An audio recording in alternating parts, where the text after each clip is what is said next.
कौन कहता है कि आसमान में सुराख नहीं होता, एक बार शिद्दत से पत्थर उछाल के तो देख। और कौन कहता है कि ऑनलाइन पढ़ाई नहीं होती, एक बार हमारे साथ पढ़ के तो देख। जी हाँ, नमस्कार दोस्तों, मेरा नाम है राहुल और स्वागत करता हूँ आप सभी का अपने यूट्यूब चैनल में। दोस्तों आज थोड़ा एक्साइटेड हूँ क्योंकि आज हम स्टार्ट करने वाले हैं एक नया चैप्टर जिसका नाम है रासायनिक अभिक्रियाएं एवं समीकरण, केमिकल रिएक्शन एंड इक्वेशन। तो स्टार्ट करेंगे एकदम बढ़िया तरीके से और अंत तक हम अच्छे तरीके से पूरे चैप्टर को कंप्लीट करेंगे। जी हाँ दोस्तों, क्या रखा है रटने में जब मज़ा आ रहा हो पढ़ने में। तो आइए दोस्तों हम अपना चैप्टर स्टार्ट करते हैं। सबसे पहले हमने को पता है हम क्या पढ़ने वाले हैं, रासायनिक अभिक्रिया एवं समीकरण।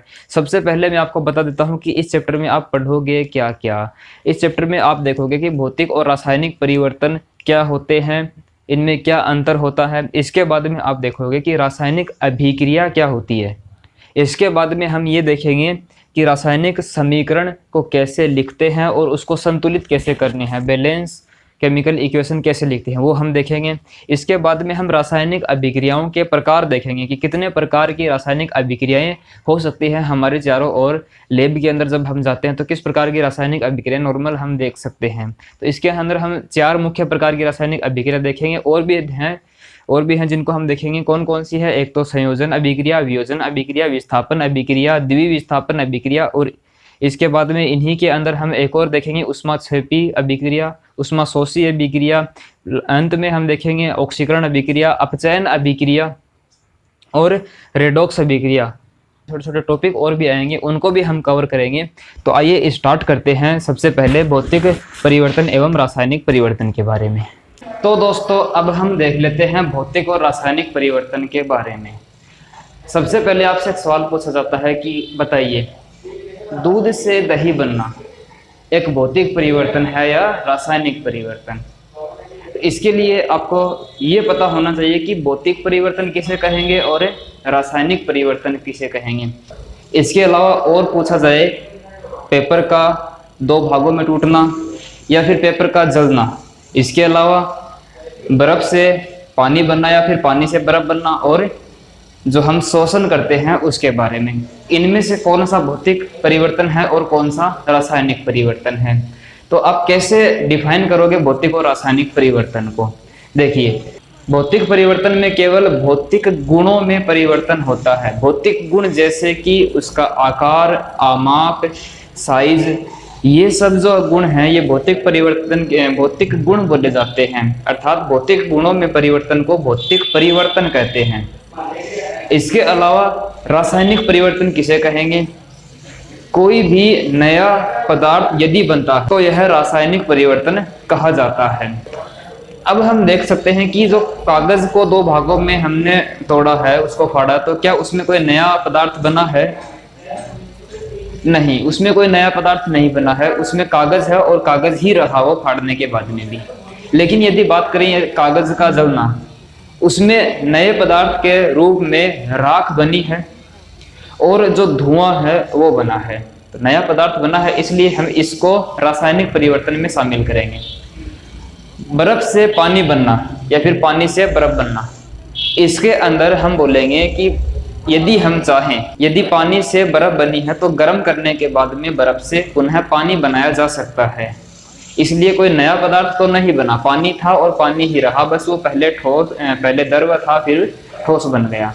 अब बात करते हैं श्वसन की। श्वसन में हम ऑक्सीजन को अंदर लेते हैं तथा कार्बन डाइऑक्साइड को बाहर निकालते हैं। इस रूप में अगर हम देखें तो पहले ऑक्सीजन थी जो हमने अंदर ली और नए पदार्थ के रूप में CO2 बना, किसी नए पदार्थ का निर्माण हुआ है। इसलिए श्वसन को हम रासायनिक परिवर्तन के अंदर शामिल करेंगे। इसका मतलब अब देखो कि रासायनिक परिवर्तन और भौतिक परिवर्तन में सीधा सीधा अंतर अगर हम करना चाहें तो हम ऐसा बोलेंगे कि भौतिक परिवर्तन वे परिवर्तन होते हैं जिनमें पदार्थ के केवल भौतिक गुणों में परिवर्तन होता है, परंतु रासायनिक परिवर्तन में हम बोलेंगे कि ऐसे परिवर्तन जिनमें पदार्थ के रासायनिक गुणों में परिवर्तन होता है। रासायनिक गुण जैसे कि कोई भी 2 परमाणु जुड़े हुए होते हैं आपस में, तो उनके बीच में बंध के अमाप, ये सभी रासायनिक गुणों के अंदर शामिल होता है। जैसे कि हाइड्रोजन और हाइड्रोजन के बीच में बंध का जो अमाप है, साइज है, वो थोड़ा अलग होगा और क्लोरीन के बीच में थोड़ा अलग हो सकता है। तो इस प्रकार हम बोलेंगे कि ये सभी गुण हैं रासायनिक परिवर्तन, रासायनिक गुण बोले जाते हैं। एक बात और कि भौतिक परिवर्तन में कोई नई चीज नहीं बनती। कागज को हमने देखा फाड़ा तो कागज ही रहा, कोई नई चीज नहीं बनेगा। कागज को फाड़ते ही वो कोई चांदी नहीं बन गया, सोना नहीं बना, वो कागज ही रहा। इसलिए उसको हमने भौतिक परिवर्तन के अंदर शामिल किया है। परंतु रासायनिक परिवर्तन के अंदर नया पदार्थ बनता है। कागज को जलाओगे तो क्या बनेगा? कागज को जलाओगे तो धुआं बनेगा, राख बनेगी। इसलिए वह नया पदार्थ का निर्माण कर रहा है, इसलिए उसको रासायनिक परिवर्तन के अंदर शामिल किया गया है। एक विशेष बात जो हम इनके अंदर अंतर करते समय ध्यान में रखते हैं वो क्या है कि जो पदार्थ हम बना रहे हैं, परिवर्तन हुआ है तो कुछ ना कुछ पदार्थ बनेगा, कुछ ना कुछ परिवर्तन के बाद में उसमें हमको परिवर्तन देखने को मिलेगी। तो जो परिवर्तित पदार्थ है उसको वापस भौतिक विधियों द्वारा पुनः प्रारंभिक पदार्थ में कन्वर्ट किया जा सकता है भौतिक परिवर्तन में। परंतु रासायनिक परिवर्तन में ऐसा नहीं है। भौतिक विधियों द्वारा पुनः प्रारंभिक पदार्थ प्राप्त नहीं कर सकते। इसके लिए फिर हमें रासायनिक विधियां काम में लेनी पड़ेगी, उसकी वजह से हम पुनः प्रारंभिक पदार्थ प्राप्त कर सकते हैं। जैसे कि अब हम उदाहरण के तौर पे यहाँ पर देख चुके हैं, बर्फ से पानी बनना एक भौतिक परिवर्तन है। कागज को फाड़ना ये भी एक भौतिक परिवर्तन है। अब आप मेरे को बताओगे 2-3 एग्जाम्पल भौतिक परिवर्तन के और रासायनिक परिवर्तन के भी, एक एक एग्जाम्पल बताओगे दोनों के। इनके अलावा, ये तो मैंने बता दिया भाई, ये चीटिंग नहीं चलेगी, इनके अलावा एक एक एग्जाम्पल और बताओगे। इस प्रकार से आप बोल सकते हो कि भौतिक और रासायनिक परिवर्तन में मेरे ख्याल से आपको बहुत अच्छे से क्लियर हो गया होगा। एक एग्जाम्पल आप बताओगे इनके अलावा, जो मैंने बताया है इसके अलावा एक एक एग्जाम्पल और बताओगे। अब भौतिक और रासायनिक परिवर्तन के बारे में आपने पढ़ लिया, परंतु हमारा जो मुख्य टॉपिक रहेगा वो क्या है? वो है अपना रासायनिक अभिक्रियाएं एवं समीकरण। तो अब हम आते हैं रासायनिक अभिक्रिया किसे कहते हैं। जी हाँ, आइए रासायनिक अभिक्रिया की बात करें तो सीधा सीधा आप ऐसे बोल सकते हो कि ऐसे परिवर्तन जिनमें नए गुणों वाले पदार्थ का निर्माण होता है उसे रासायनिक अभिक्रिया कहते हैं। वे वाले परिवर्तन जिनमें नया पदार्थ बनता है तो उस परिवर्तन को रासायनिक अभिक्रिया कहते हैं। एक और परिभाषा आप बना सकते हो, सामान्यतः रासायनिक परिवर्तन को ही रासायनिक अभिक्रिया कहते हैं। बहुत इजी है, चलो लिख लेते हैं। क्या बोलोगे रासायनिक अभिक्रिया को? ऐसे परिवर्तन, है ना।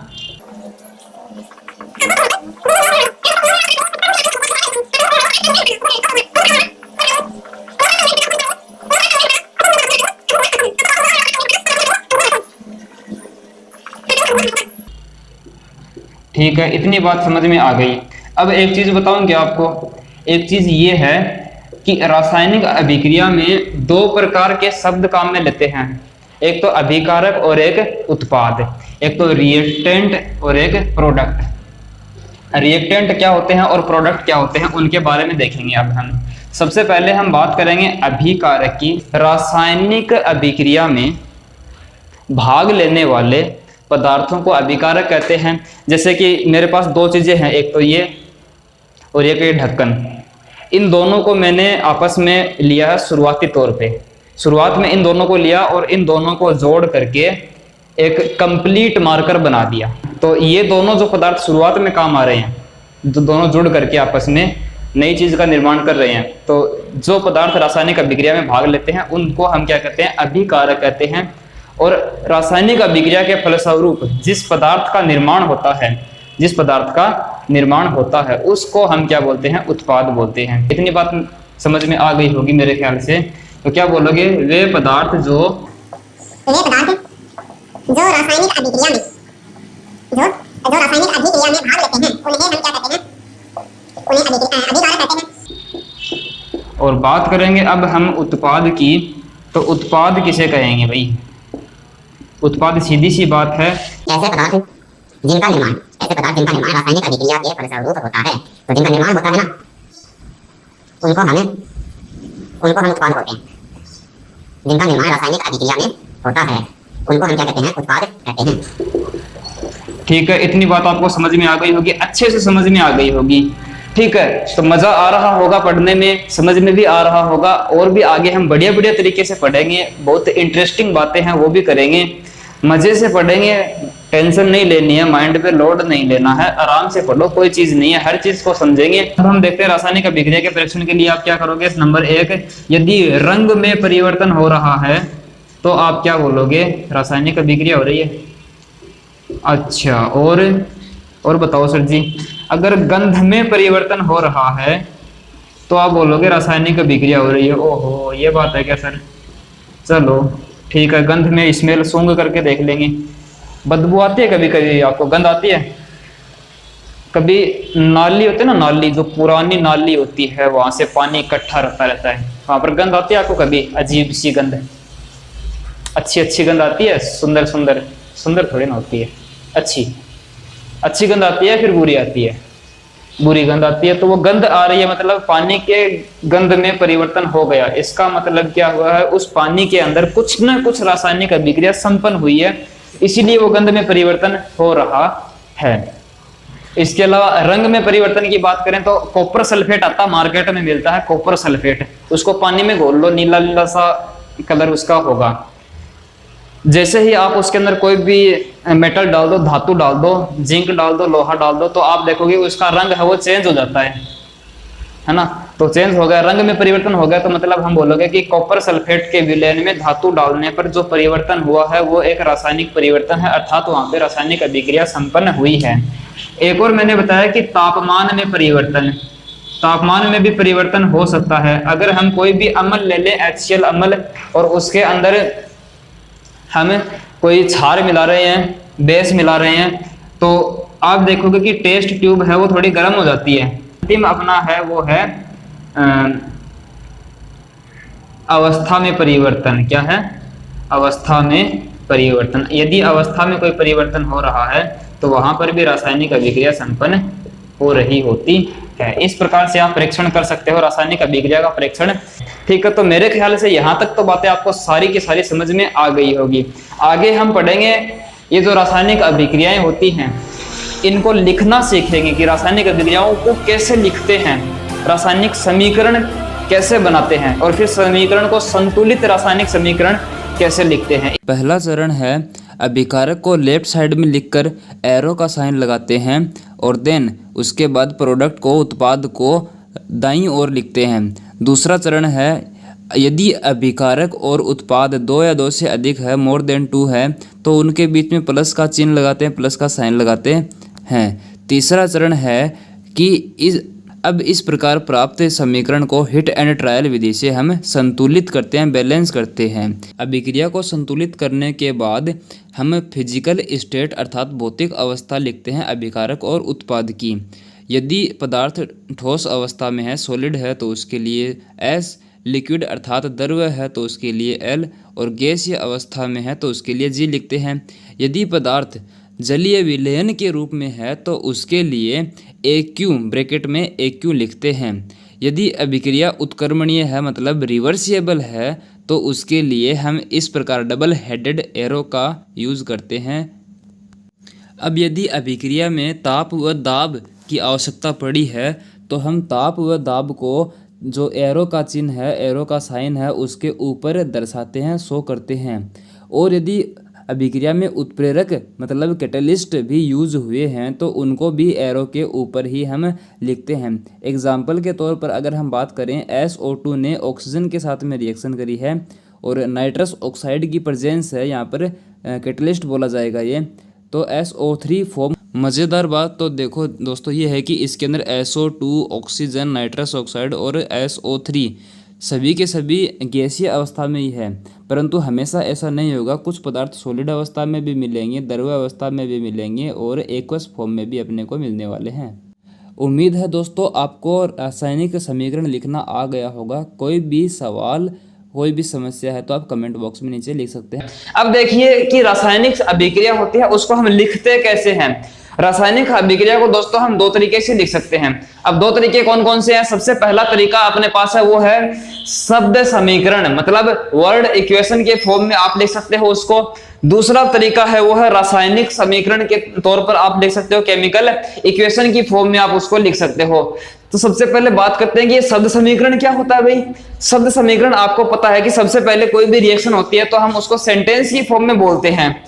जैसे कि मैग्नीशियम की जो रिबन है, magnesium ribbon is burn with presence of oxygen, मतलब ऑक्सीजन की उपस्थिति में मैग्नीशियम के रिबन को जब जलाया जाता है तो हमारे पास मैग्नीशियम ऑक्साइड बनता है। इस प्रकार पूरा वाक्य आपने बोला तो हो सकता है 1 लाइन और 2 लाइन आपकी फील हो जाए, लेकिन अगर हम इसको थोड़ा सा शॉर्टकट फॉर्म में लिखना चाहें तो आप क्या करोगे, रिएक्टेंट और प्रोडक्ट के ओनली नाम लिख दोगे, ओनली रिएक्टेंट और प्रोडक्ट के नाम लिखोगे आप, है ना। तो इस प्रकार की जो इक्वेशन बनती है उसको आप शब्द समीकरण बोलते हो, वर्ड इक्वेशन बोलते हो। मतलब ऐसी इक्वेशन है जिसके अंदर रिएक्टेंट और प्रोडक्ट, अभिकारक और उत्पाद के नाम यूज किए जाते हैं, उसको आप बोलते हो। तो जैसे कि मैंने बोला कि मैग्नीशियम है, उसका नाम लिख दिया हमने, ऑक्सीजन है, दोनों ने आपस में अभिक्रिया करी और दोनों ने क्या बना दिया, मैग्नीशियम ऑक्साइड का निर्माण कर दिया। जब हम मैग्नीशियम का रिबन होता है ना उसको गर्म करते हैं, मतलब आग लगाते हैं उसको ऑक्सीजन की उपस्थिति में, तो मैग्नीशियम ऑक्साइड बनता है। अब बात तो ये हो गई, ठीक है सर शब्द समीकरण मेरे को थोड़ा थोड़ा समझ में आ रहा है कि शब्द समीकरण में हम शब्द लिख देते हैं, अभिकारक और उत्पाद को शब्दों के रूप में लिख देते हैं। तो ये क्या है, rule for writing a chemical equation.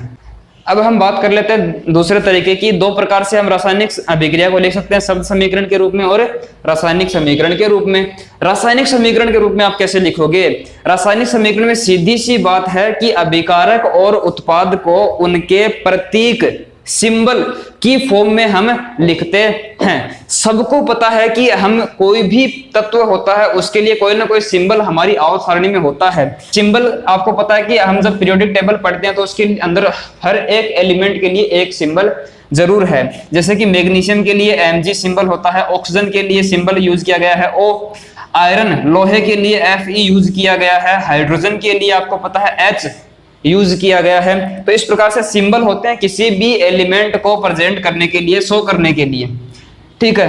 तो इसी के अंदर हम इसी जो रिएक्शन है, इस रिएक्शन को केमिकल इक्वेशन की फॉर्म में लिखना चाहें तो कैसे लिखोगे। मैग्नीशियम के लिए सिंबल क्या होता है, सबको पता है Mg होता है, प्लस ऑक्सीजन के लिए सिंबल होता है O। लेकिन जब हमारा एनवायरमेंट है उसके बारे में हम बात करें तो एनवायरमेंट के अंदर ऑक्सीजन सिंगल नहीं मिलता, डबल फॉर्म में मिलता है ऑक्सीजन, तो मॉलिक्यूल फॉर्म में मिलता है, सबको पता है। अब हम बात करें आगे, एरो का साइन लगाएंगे और मैग्नीशियम ऑक्साइड को हम कैसे लिखेंगे। तो मैग्नीशियम ऑक्साइड का फॉर्मूला होता है MgO, मैग्नीशियम ऑक्साइड। तो इस प्रकार से ये जो मैंने लिखा है ये क्या है, एक केमिकल इक्वेशन है। केमिकल इक्वेशन लिखा है हमने, ये सॉलिड फॉर्म में है, ये गैसियस फॉर्म में है और ये भी सॉलिड फॉर्म में है। इस प्रकार से आपने केमिकल इक्वेशन लिखी, रासायनिक समीकरण लिखा। मेरे ख्याल से इतनी बात आपको समझ में आई होगी। अब थोड़ी सी और आगे हम बात कर लेते हैं। देखो कैसे दोस्तों, एक चीज मैं आपको ये बता देता हूं कि सामान्यतः और ज्यादातर हमारी किताबों में आगे जब भी हम पढ़ेंगे, जो कुछ भी रासायनिक अभिक्रिया के अंदर पढ़ेंगे, वहां पर हम शब्द समीकरण, वर्ड इक्वेशन कभी काम में नहीं लेंगे। ये खाली आपको समझने के लिए है। लेकिन जो ये स्टेप मैंने लिखे हैं 4 और 5, पांचवी ये वाली स्टेप, ये आपको हमेशा काम में आने वाली है। इसको आप हमेशा फॉलो करोगे कि रिएक्टेंट को लेफ्ट हैंड साइड में, प्रोडक्ट उत्पाद को राइट हैंड साइड में प्लस का चिन्ह आप जरूर लगाओगे और डायरेक्शन है वो उत्पाद की तरफ रखोगे और भौतिक अवस्था को हमेशा ब्रैकेट में उनके आगे लिखोगे। तो ये तो रूल फॉलो करने हैं, मगर वर्ड इक्वेशन बहुत कम लिखी जाती है। लेकिन समझने के लिए है कि वर्ड इक्वेशन होती क्या है। कोई पूछ ले आपसे तो क्या बताओ, तो आप बता सकते हो कि वर्ड इक्वेशन में रिएक्टेंट और प्रोडक्ट होते हैं, अभिकारक और उत्पाद होते हैं, उनको हम उनके नाम के रूप में हम लिखते हैं और तीर का चिन्ह लगाते हैं, प्लस चिन्ह लगाते हैं बीच में उनके। तो इस प्रकार से आपको समझ में आ गया होगा। लेकिन ये जो केमिकल इक्वेशन है, केमिकल इक्वेशन बहुत ज्यादा काम आती है आपके, और किस तरीके से काम आती है आइए देखते हैं। केमिकल इक्वेशन है, इसके लिए आपको ये पता होना चाहिए कि केमिकल इक्वेशन में यहाँ पर देखो मैग्नीशियम और ऑक्सीजन, इनके परमाणु काम में लिए गए हैं। और एक नियम है, बहुत ही बढ़िया नियम है और बहुत ही शानदार नियम है, रूल है। वो क्या कहता है, बहुत ही शानदार लॉ है, मास कंजर्वेशन रूल, द्रव्यमान संरक्षण नियम। द्रव्यमान संरक्षण का नियम क्या कहता है कि द्रव्यमान को आप ना तो बना सकते हो और ना ही नष्ट कर सकते हो। मास can not be form neither be destroy. बहुत ही अच्छा शानदार रूल है। मतलब द्रव्यमान को आप ना ही तो बना सकते हो ना ही नष्ट कर सकते हो। लेकिन यहाँ पर अगर मैं ध्यान दूं आपका, तो यहाँ पर मैग्नीशियम अभिकारक जो हमने लिए थे उसके अंदर मैग्नीशियम कितना है, एक ही परमाणु है, और उत्पाद के अंदर भी एक ही मैग्नीशियम का परमाणु। यहाँ तक कोई लड़ाई वाली बात नहीं है। लेकिन अगर मैं बात करूं अभिकारक के अंदर हमने 2 ऑक्सीजन के परमाणु लिए थे, और जब हम उत्पाद के अंदर देख रहे हैं तो ऑक्सीजन के तो एक ही परमाणु बचा है। इसका मतलब क्या हुआ पता है आपको? इसका मतलब ये हुआ कि आपको मैंने 2 ऑक्सीजन दिए थे और आपने क्या कर दिया, एक ऑक्सीजन को नष्ट कर दिया। लेकिन द्रव्यमान संरक्षण का नियम कहता है कि आप ना तो नष्ट कर सकते हो ना ही बना सकते हो, तो आपने नष्ट कैसे किया, है ना, डिस्ट्रॉय कैसे किया। तो इसलिए यहां पर हम बात करते हैं रासायनिक अभिक्रिया को संतुलित करने की, मतलब केमिकल रिएक्शन को बैलेंस करने की हम बात अब करने वाले हैं। ठीक है, तो मतलब इस साइड में और इस साइड में दोनों तरफ एटम के नंबर है वो सेम होने चाहिए। तो आइए अब हम सीखते हैं how to balance a chemical reaction. बहुत ही मोस्ट टॉपिक है, बहुत ही मजा आने वाला है सीखने में और बहुत ही पॉपुलर टॉपिक है। बहुत से लोगों को इसके अंदर डाउट रहता है कि how to balance chemical reaction, तो हम मजे से समझेंगे और बहुत ही शानदार तरीके से समझेंगे। बहुत ज्यादा हार्ड नहीं है, बस प्रॉब्लम आपके माइंड में है कि ये हार्ड है और आप बार बार बोलते हो तो माइंड उसको हार्ड समझने लगता है। बाकी हार्ड कुछ नहीं है, बहुत ही ईजी है how to balance chemical reaction. तो आइए दोस्तों अब हम देख लेते हैं सबसे पहले तो द्रव्यमान संरक्षण का नियम, मास कंजर्वेशन रूल, और उसके बाद में आपको बताऊंगा कैसे आप रासायनिक अभिक्रिया को संतुलित कर सकते हो। बहुत ही आसान तरीका, एकदम इजी वे में आप कर पाओगे, आसान तरीके से आप कर पाओगे। देखो कैसे।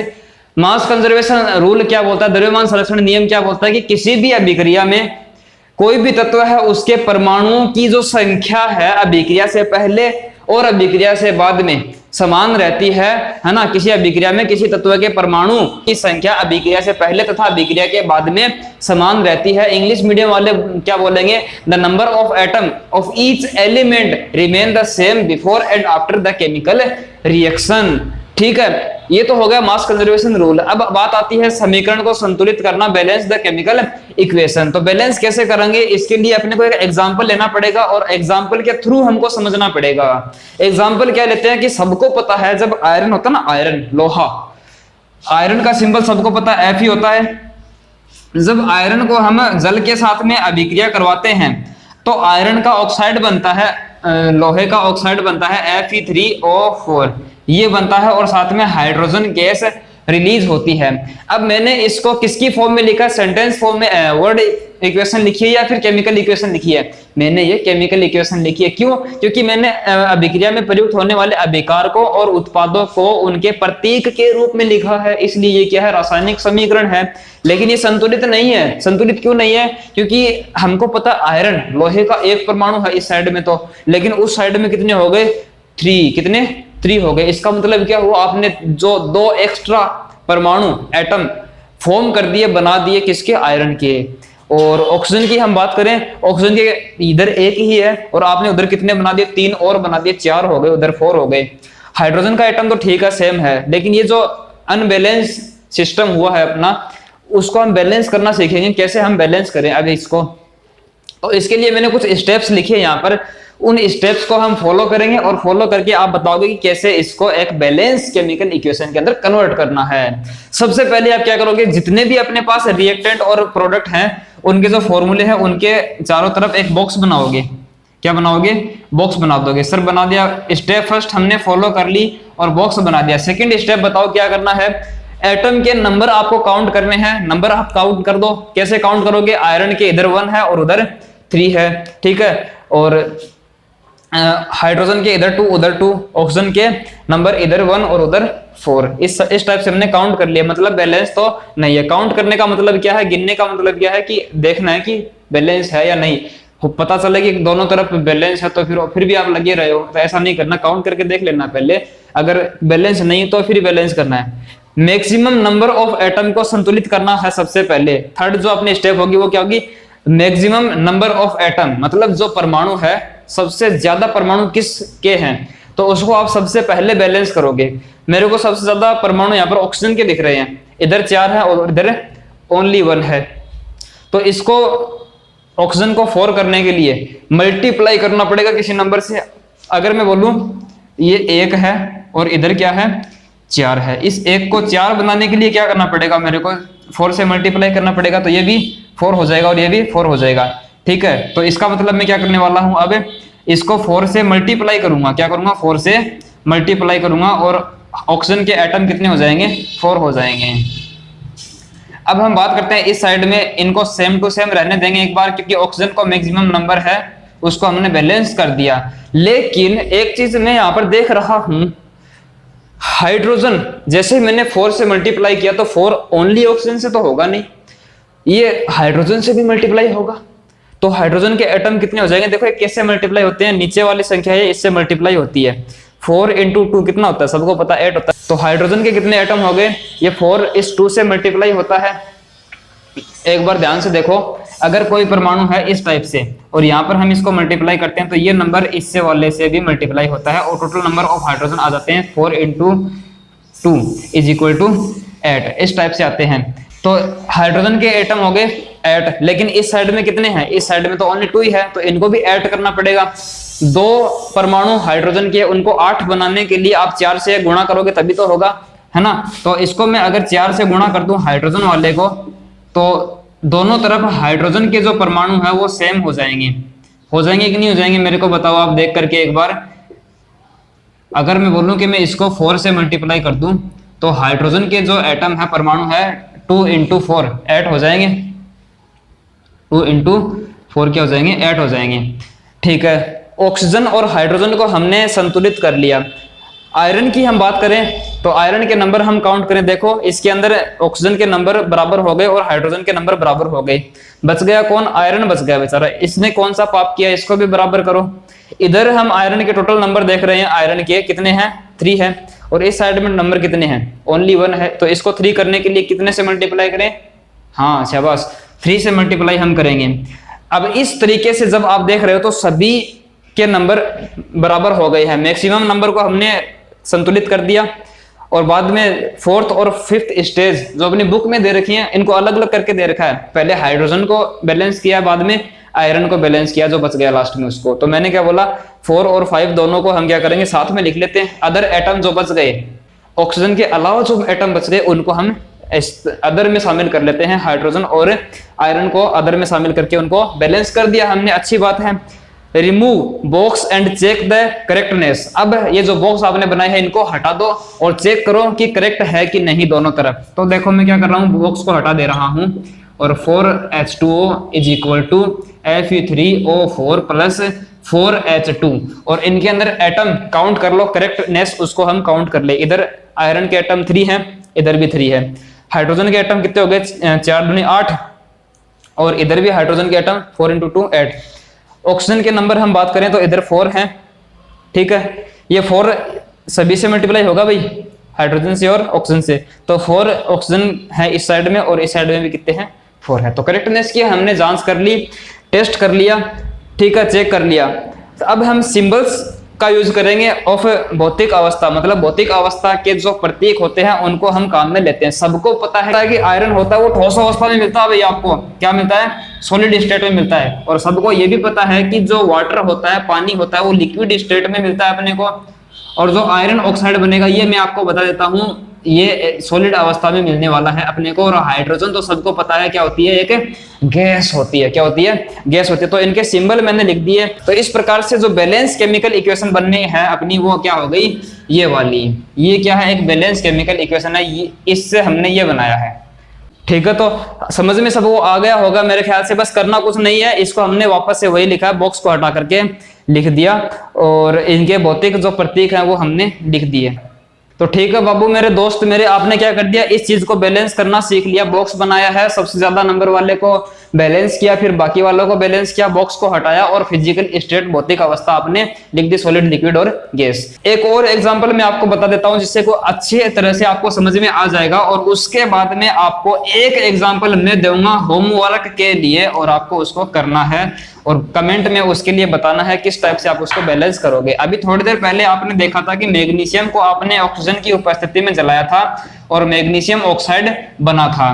तो इसको आप बैलेंस करोगे। बैलेंस देखो मैं बता रहा हूँ, ये बॉक्स वगैरह बनाते हो ना, ये शुरुआत में ही आप बॉक्स बनाते हो। जैसे जैसे आपका अभ्यास हो जाएगा ना, तो बिना बॉक्स के भी आप केवल इक्वेशन को देख करके फटाफट यहाँ पर नंबर लगाना सीख जाओगे। जैसे जैसे चैप्टर फिनिश होने को आएगा ना, तो इतना तैयार कर दूंगा आपको, इतना प्रैक्टिस करा दूंगा आपकी कि आप बॉक्स वगैरह बनाना भूल जाओगे और डायरेक्ट चुटकियों के अंदर आप इसको क्या कर दोगे, बैलेंस कर दोगे। ठीक है, तो जल्दी से देख लो। मैग्नीशियम, मैग्नीशियम सबसे ज्यादा आइटम कौन से है भाई, ऑक्सीजन है। ऑक्सीजन इधर 2 और इधर ओनली 1 है, तो 1 को 2 करने के लिए 2 से मल्टीप्लाई करना पड़ता है, सबको पता है। लेकिन यहाँ पर जब मैंने 2 लगाया तो मैग्नीशियम के एटम भी कितने हो गए, 2 हो गए। तो इस साइड में भी 2 करने पड़ेंगे, तो मैग्नीशियम को भी आपने क्या कर दिया, 2 कर दिया। ठीक है, तो ये क्या हो गई, एक कंप्लीट केमिकल इक्वेशन हो गई, बैलेंस केमिकल इक्वेशन हो गई। बॉक्स बनाने की जरूरत ही नहीं पड़ी ना हमको, देख लो बॉक्स बनाने की कोई जरूरत नहीं पड़ी, हमने डायरेक्ट देख लिया कि किस टाइप से नंबर काउंट करके, और नंबर काउंट करके हमने जो मैक्सिमम नंबर थे उसको पहले बैलेंस कर लिया ऑक्सीजन को, और बाद में जो बच गया उसको बैलेंस बाद में कर लिया। इसी टाइप से आपको शॉर्टकट तरीके से भी बैलेंस करना आना चाहिए, ताकि एग्जाम में जब बैठो तो वहां पर ये नहीं बोलेगा कि कौन कौन सी स्टेप आपने फॉलो करी। वो एग्जाम में आपसे पूछेगा कि कोई केमिकल रिएक्शन है, इसको बैलेंस करो, तो बैलेंस आप उसको डायरेक्ट कर सकते हो, कोई स्टेप फॉलो नहीं करनी आपको, डायरेक्ट इस टाइप से लिख के आना, एक ही लाइन में आप उसका जवाब दे के आओगे और आपको पूरे के पूरे नंबर मिलने वाले हैं। अब ये जो मेथड है हमने बैलेंस किया है, रासायनिक समीकरण को बैलेंस किया है, उसको आप बोलते क्या हो, ये जो तकनीक है उसको क्या बोलते हो, हिट एंड ट्रायल मेथड बोलते हो। क्या बोलते हो इसको, हिट एंड ट्रायल मेथड हम इसको बोलते हैं। तो आज आपने सीखा कि रासायनिक अभिक्रिया कैसे लिखते हैं और कैसे उसको संतुलित करते हैं। होमवर्क के लिए आपको मैं क्वेश्चन दे रहा हूं कि कोई मेरे पास एक रिएक्शन है, जैसे कि मैं बोल दूं AgCl है, वो टूटता है Ag में और प्लस Cl2 में। इसके अलावा AgBr है, वो ब्रेक डाउन होता है Ag में और Br2 के अंदर। ये बैलेंस नहीं है, केमिकल इक्वेशन बता रहा हूं मैं आपको, बैलेंस नहीं है, इसको आपको क्या करना है, बैलेंस करना है। अभी ये है नहीं, इसको आपको बैलेंस करके कमेंट में लिखना है। तो आई होप आज की क्लास आपको अच्छे से समझ में आई होगी। अच्छा लगा तो वीडियो को लाइक कर सकते हो, चैनल को सब्सक्राइब करके पास वाले बेल आइकन को दबा सकते हो, क्योंकि अगला जो वीडियो मैं अपलोड करूंगा तो आपको नोटिफिकेशन मिल जाएगा। मिलते हैं अगले वीडियो में, तब तक के लिए धन्यवाद।